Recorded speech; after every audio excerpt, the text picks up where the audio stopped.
안녕하세요. 현실주의자입니다. 주말입니다, 이제. 이번 주는 좀 어떠셨나요? 오늘 시장은 별로 안 좋았죠. 어제 오늘 별로 안 좋았습니다. 한국에 무슨 악재가 있나 싶죠. 그 중에서 K바이오가 지금 힘을 못 쓰고 있습니다. 거기에 오늘 셀트리온이 좀 큰 폭으로 내려앉았는데요. 이대로 셀트리온이 주저앉을까라는 주제입니다. 저는 셀트리온의 폭락이 남았다고 생각합니다.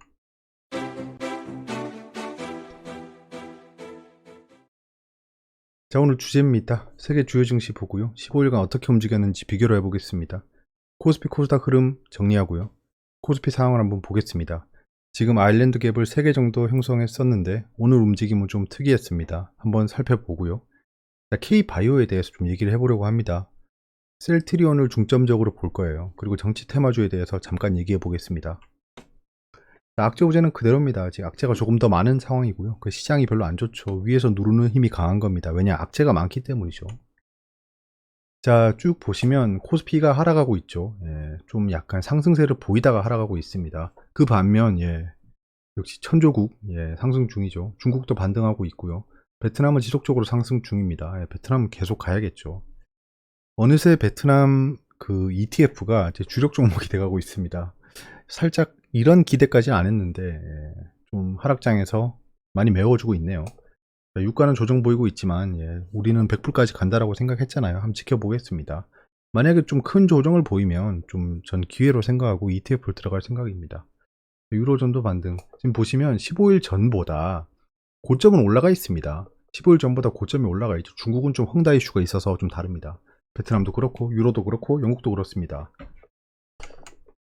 자, 오늘 흐름을 보시면 코스피는 또 개인 투자자가 엄청나게 샀죠. 뭘 샀겠습니까? 삼성전자나 SK하이닉스를 샀을 겁니다. 거기에 뭐 셀트리온도 굉장히 많이 샀겠죠. 하락한 종목 중심으로 샀을 겁니다. 보시면 외국인은 시작부터 끝까지 팔았어요. 끝까지 팔았고 마지막에 기관이 매수로 끝났는데요. 이건 금융투자였죠. 금융투자가 또 외국인 추종 매매를 하다가 마지막에 어느 정도 해지를 한 것으로 보여집니다. 자, 코스닥은 외국인이 좀 사면서 끝났는데요. 뭐 셀트리온 헬스케어 중심으로 샀을 것 같습니다. 내용을 확인 안 해봤어요. 대형주 위주로 샀겠죠. 기관이 막판에 좀 올리는 모습을 보였습니다. 연기금이 쭉 사고 있었어요. 아마도 뭐 게임주 이런 것들을 샀을 것 같습니다. 현재는 그래요. 자, 오늘 움직임이 굉장히 저는 애매합니다. 애매한 게 뭐냐 하면 우리가 생각했던 지지선을 깨고 내려왔죠. 아일랜드 갭 쪽으로 왔습니다. 요 하락 갭은 굉장히 유의미합니다. 여기를 어떻게든 훼손하면 안 돼요. 며칠 안에 밑꼬리를 달면서 올라가 주면 굉장히 튼튼한 지지선으로 바뀔 거고요. 지리하게 횡보하다가 하락해 버리면 이게 강력한 저항선이 될 겁니다. 이 지지선은 또 라운드 피겨 3000에 걸쳐 있어요. 라운드 피겨는 000 이렇게 딱 떨어지는 숫자를 라운드 피겨라고 합니다. 굉장히 강한 지지 저항이 되는 라인이에요. 왜냐하면 사람들이 의미를 부여하잖아요. 아, 여기는 000대야. 그 호가창도 그렇습니다. 만원, 천원 이런 데서 굉장히 많은 거래량이 발생합니다. 왜냐? 이거는 지수랑은 좀 다른데요. 호가창은 만원, 천원 이런 단위에서 한 호가의 단위가 바뀌어 버립니다. 상승폭이 더 커지거나 하락폭이 더 커져 버리죠. 그런 거를 라운드 피겨라고 합니다. 갭 상승 후에 조정을 보이고 있죠. 근데 저는 요 지지선을 깨고 내려갔지만 거래량이 안 터진 거에 일단 집중하고 있습니다. 거래량이 터졌으면 저 레버리지 그냥 익절하고 나왔을 거예요. 근데 거래량이 안 터져서 좀 놔뒀습니다. 아마 이게 트랩 스윙이라고 하면 지지선을 깨고 내려갔으나 곧바로 회복시켜주는 흐름을 보여주는 게 트랩 스윙입니다. 예를 들면 이전 아일랜드 갭은 트랩 스윙이었죠.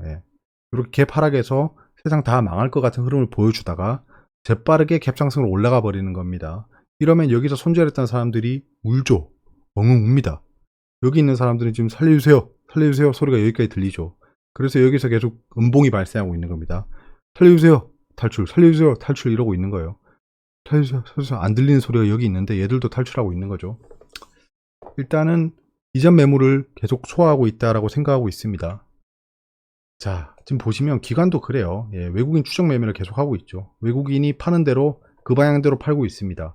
설마 외국인이 기관을 따라 판다라고 생각하지는 않으시겠죠. 왜냐? 며칠 동안 움직임을 지켜봤을 때 기관이 추정하고 있음에 틀림없습니다. 프로그램 매매를 보면 알겠죠. 자, 보시면 한국이 하락할 때 미증시도 하락했습니다. 미증시 선물이 하락했어요. 15금리도 지금 보시면 1년물까지 1년 뒤에 금리까지 상승하고 있습니다. 중국의 무언가 장기적인 악재가 있을 거다라는 우려가 발생하고 있는 겁니다. 저는 이게 헝다라고 생각하지 않습니다. 아마 매우 높은 확률로 미중 무역 분쟁이라 여겨집니다. 자, 위기의 K바이오라는 주제인데요. 사실 제목 보고 들어오신 분들은 지금 굉장히 뿔이 나 계실 겁니다. 예. 뭐? 셀트리온이 폭락한다고? 여러분들 주먹 내리고 한번 들어보세요. 예, 저도 주주입니다. 주주가 무슨 셀트리온 떨어지라고 기도하겠습니까? 많은 지금 현재 흐름이 그렇다라는 겁니다. 지금 기사들도 보면 20만원도 불안한 셀트리온 뭐 이런 기사를 뿌리고 있어요. 예, 연기금도 손절한 연기금이 무슨 손절을 했겠습니까? 공매도로 해지를 했겠죠. 신풍제약은 최근에 급락을 하고 있죠. 신풍제약은 좀 제가 안타깝습니다. 사실 저는 신풍제약에 대한 워닝을 계속 했잖아요. 예. 신풍제약 손도 안 댔잖아요. 신풍제약 또 한참 또 많이 투자했던 종목 아닙니까? 종목이랑 사랑에 빠질 것 같았으면 전 이미 신풍제약이랑 두 번째 결혼을 했을 겁니다. 무슨 소리야 이게. 시젠도 지금 길어지는 조정이 보이죠. 시젠도 조금 안타깝죠. 제가 공매도량을 보여드리면서 얘들은 새로운 모멘텀을 찾지 못하면 상승이 어려울 거다라고 생각했고, 근데 제가 생각했던 최후의 지지선까지 깨고 내려가는 모습을 보였습니다. 하지만 시젠이 이대로 뭐 영원까지 수렴할 거라 생각하지 않습니다. 사실 이렇게 조정이 길어질 때가 매수 타이밍이죠. 근데 뭐 지금 바로 칼날을 잡을 필요는 없고요. 바닥을 잡고 21선이 돌아가는 걸 보고 잡아도 늦지 않다. 장투자들 입장에서는요. 스캘퍼, 단타 트레이더들은 지금이 큰 기회겠죠, 사실. 추풍낙엽 바이오주 위기일까 기회일까. 의미 없는 내용이 있을 것 같은데 저 안 봤어요. HLB FA 흡수합병 후에도 주가 약세. 왜? HLB는 제가 충분히 설명드렸던 것 같아요. SK바이오사이언스 하락, 차백신 연구소에 대해서 댓글로 여쭤보신 분이 있는데요. 제가 이거에 대한 의견을 댓글로 드렸죠. 기억이 안 나네. 사실 이거는 좀 알겠습니다. 자, 셀트리온 예전에 한번 봤었어요. 이게 키움증권의 투자 의견 히스토리인데요. 허혜민 그 연구원인데요. 계속 이렇게 좀 선무당 잡는 계속 예측을 했었는데요. 최근에 아쉬운 실적 가능성이라고 하면서 목표가 하향을 했어요. 28만원까지. 굉장히 많은 폭을 내렸죠. 이때 보고 아마도 그 추가적인 하락 추세를 형성한 다음에 좀 사람들의 손절을 이끌어낼 거다라고 생각을 했잖아요. 지금 그런 식으로 흘러가고 있습니다. 일단은 이 키움증권에서 예측하는 건 그렇게 맞지는 않아요. 맞지는 않는데 최근에 갑자기 하락을 해버리니까 저 말이 맞는 것처럼 보이지만 일단 좀 지켜보시죠. K바이오가 왜 이러나 라고 하면 비교를 해보면 되겠죠, 여러분. 자, 코스피에서 의약품이라는 섹터가 있습니다. 제가 코스피에서 가장 많이 상승한 섹터가 어디라고 했죠? 섬유의복이라고 했습니다. 자, 그러면 지수의 흐름을 비교해 보겠습니다. 이게 코로나 폭락 때부터예요. 자, 코로나 폭락 때부터 코스피는 86.7% 올랐습니다. 오늘 종가 기준으로요. 의약품은 81.7%. 뭐 의약품 다 망한 것처럼 생각하시지만 사실 코로나 때 가장 큰 빛을 발했던 게 의약품이죠. 보시면 훨씬 더 높은 각도로 올라가고 있었습니다. 섬유유복은 뭐 꾸준히 올라갔죠. F&F 이런 것들이겠죠. 일단 의약품이 약하다는 게 보여지고요. 코스닥을 보겠습니다. 바이오는 코스닥에 몰려있죠. 코스닥은 코로나 폭락 이후에 104.5% 올랐습니다. 종가 기준. 자, 제약은 어떤가요? 84.8%. 코스피 의약품보다 많이 올랐고, 그렇지만 코스닥보다 약한 모습을 보이고 있어요. 반도체 강했지 않습니까? 코스닥 지수 대비 많이 올랐어요. 그러니까 지금 바이오 섹터는 생각보다 많이 오르지 못한 상황이고 최근에 굉장히 큰 고통을 받고 있다는 게 보여집니다. 횡보하고 있죠. 이 의약품도 횡보하고 있죠. 코스피, 코스닥 모두 바이오 종목들이 횡보하고 있다는 걸 체크하고요. 자, 뭘 보면 되겠습니까? 삼성전자라는 기업은 굉장히 우리나라를 대표하는 기업이고 굉장히 많은 리서치를 할 겁니다. 연구를 하겠죠. 그래서 삼성전자 투자 계획을 한번 보면서 우리나라 미래 산업이 뭔지 한번 가늠해 보는 겁니다. 반도체 뭐 두말하면 뭐 하겠습니까? 앞으로 반도체는 지속적으로 상승하겠죠. 자, 근데 바이오 신산업에 투자하고 있는 모습이 보였습니다. 바이오에 대한 관심이 크다라는 거죠. 뭐 삼성은 삼성 바이오로직스라는 계열사가 있지 않습니까? 뭐 당연히 유망하니까 삼성 바이오로직스를 키우고 있는 거겠죠. 저는 삼성 바이오로직스를 굉장히 유망하다고 생각했지만 그놈의 분식회계 이슈 때문에 투자도 못하고 있는데 굉장히 이 이슈는 사라졌다고 얘기해집니다. 근데 아무도 공언하진 않았어요. 일단 결론부터 말하면 삼성전자는 바이오에 굉장히 큰 의미를 부여하고 있다라는 겁니다. 여기서 한 가지 짚고 넘어갈게요. 바이오는 세 가지가 가장 중요합니다. 세계 최초냐, 이 약이 완성돼서, 이 연구가 완성돼서 라이센스 아웃을 하거나, 이 기술 이전이죠. 좀 상용화 됐을 때 세계 최초로 무언가를 해결하느냐가 중요하고요. 방금 말씀드렸던 라이센스 아웃이 발생하느냐라는 겁니다. 완성은 안 됐지만 기술 이전을 받아가는 겁니다. 이상 때도 받아가고 그러죠. 난치병을 치료하느냐입니다. 뭐 삼상 성공, 뭐 세계 최초 성공 이랬는데 뭐랄까 무좀약, 무좀도 난치병이죠. 무좀약을 개발해도 굉장히 큰 성과가 있겠다. 하지만 뭐랄까 뾰루지 해결 이러면 안 되겠죠. 그러니까 난치병을 해결해야 된다. 이 세 가지가 중요합니다. 바이오는. 제가 예전이 아니지 이건 여러분들 못 보셨겠네요. 그 미래에셋 공모전에 제출했던 그 데이터 중에 하나입니다. 글로벌 바이오 시장의 규모는 계속 향상되고 있습니다. 케이거라고 하면 연간 상승률인데요. 거의 10% 규모로 시장이 계속 커지고 있다. 바이오 벤처 투자액도 10년 동안 6배가 올라갔죠. 바이오에 대한 투자가 지속해서 상승하고 있다는 거는 체크하셔야 됩니다. 바이오는 반드시 눈여겨봐야 되는 섹터고 미래 유망 섹터라고 전 지속적으로 생각하고 있습니다. 미래의 반도체 섹터라고 볼 수 있죠. 왜냐? 사람들이 이제 선진국 반열에 올라가고 모든 것을 갖추고 나면 이제 무병장수하는 거에 관심이 많아질 겁니다. 거기에 이번에 코로나 사태가 결국엔 바이오에 대한 관심을 높였죠. 자, 그럼 셀트리온에 대한 매매 동향을 좀 보겠습니다. 공매도랑 매매 주체들의 움직임을 좀 확인해 보겠습니다.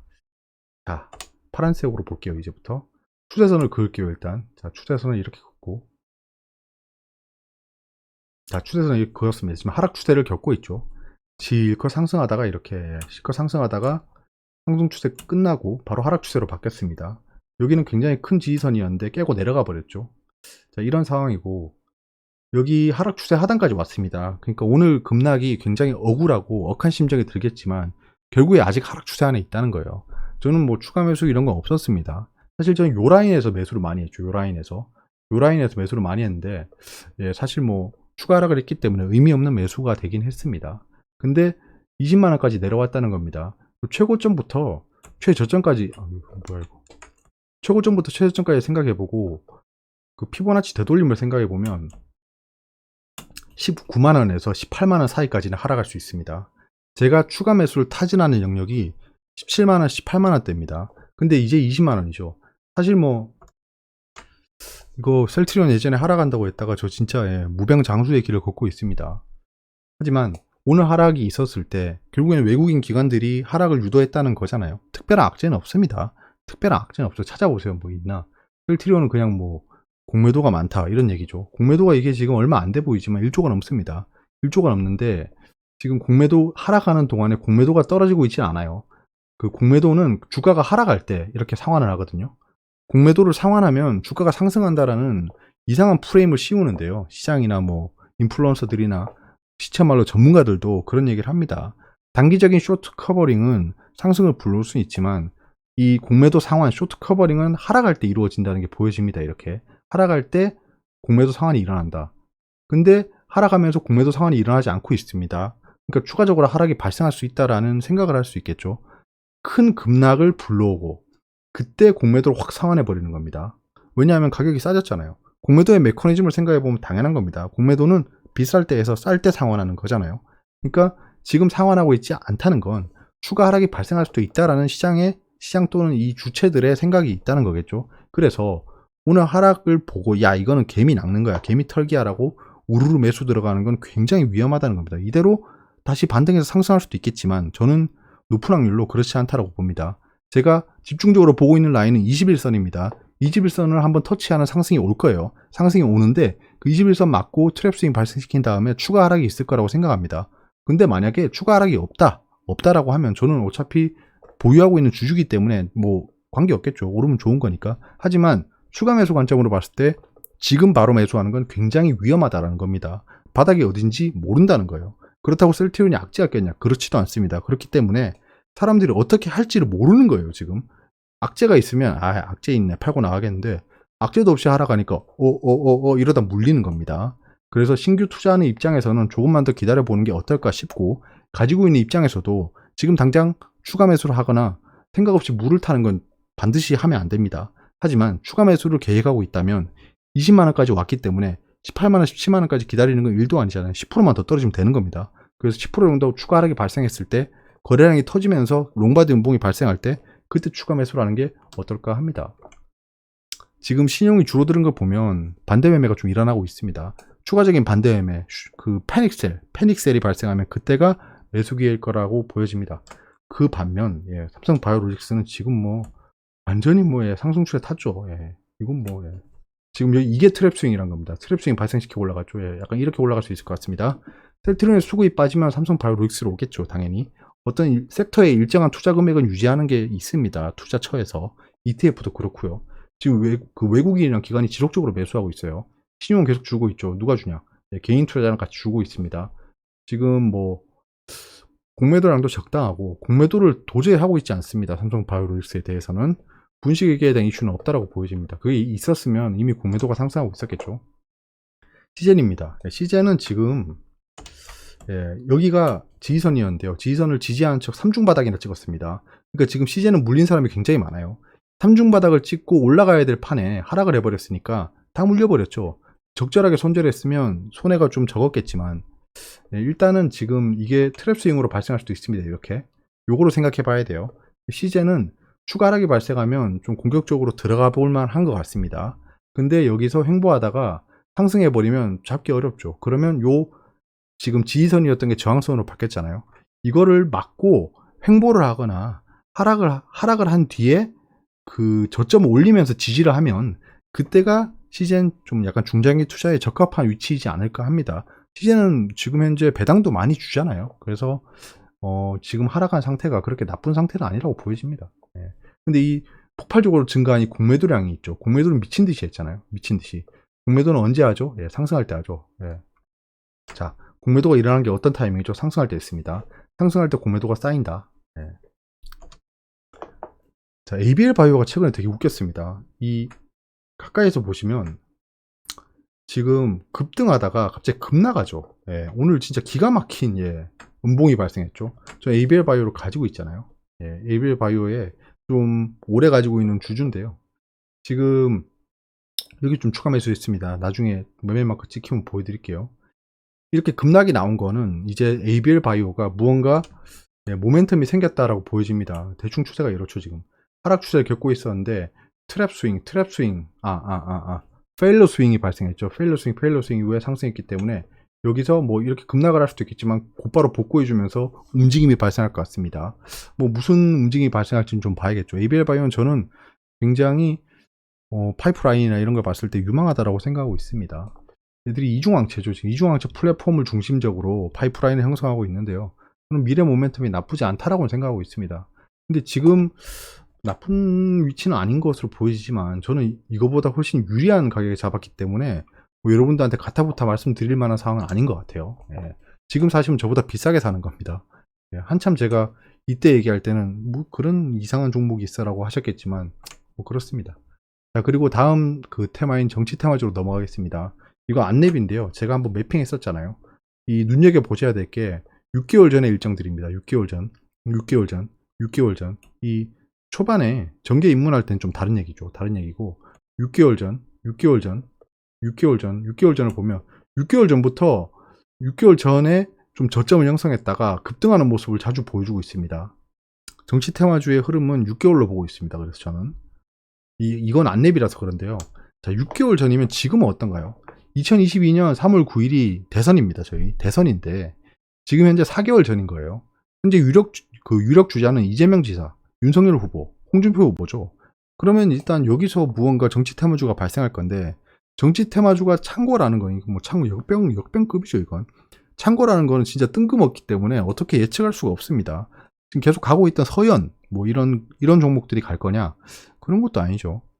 근데 지금 야당 쪽 국민의힘 경선 후보는 지금 정해지지 않았습니다.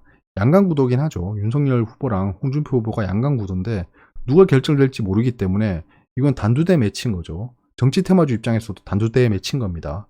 떨어진 사람 종목은 진짜 하한가 각오해야 됩니다. 그래서 좀 위험하겠죠. 유력 주자로 지금 여당의 경선 후보로 이미 선출된 이재명 지사 쪽 그 테마주가 굉장히 유망하겠죠. 자, 이거는 예전 예시입니다. 이 종목은 어떤 종목인지는 아시겠죠? 모르실 수도 있습니다. 하지만 제가 굉장히 오랜 기간 다뤘기 때문에 아실 겁니다. 왜냐하면 제가 이때 이 흐름이 발생할 때 몇 번 말씀드렸잖아요. 지금 지속적으로 하락하다가 저점을 형성하면서 거래량이 이렇게, 이게 제가 매집봉이라고 영상 올렸지 않습니까? 그거 보시면 알 겁니다. 쭉쭉쭉쭉 이렇게 발생하고 있죠. 거래량 뻥뻥뻥뻥 터지면서 이렇게. 이것만 해도 굉장히 많이 올랐는데 그런 흐름을 계속 보이고 요 지지선을 깨고 내려가는 트랩 스윙을 보여준 다음에 또다시 거래량 발생시키고 이러고 있습니다. 얘가 어떻게 됐느냐, 그 다음에. 자, 보시면 요렇게 짓눌려 버립니다. 요 흐름이. 그리고 1,700원부터 7,200원까지 거의 6배, 5배가 올라가 버렸죠. 이 단기간에 올라가 버리는 겁니다. 이게 정치 테마주의 묘미인데요. 근데 여기 뭐 인생을 몰빵하면 안 되겠죠. 이때 이 종목에 좀 정치 테마주 치고는 많은 금액이 들어가서 저도 쫄깃쫄깃했습니다. 쫄깃쫄깃했어요. 근데 결과론적으로 해피엔딩으로 끝나서 이렇게 웃으면서 말씀드릴 수 있는 거죠. 그때는 좀 확신이 있었거든요. 요 흐름을 보면서. 이게 어떤 종목이냐 하면, 아시죠, 여러분들? 화천기계입니다. 화천기계. 이게 누구 그 정치 테마주였죠? 조국을 위해 싸우고 있는 사람입니다. 조국이 뭐여 어드래? 그 개수장 말라.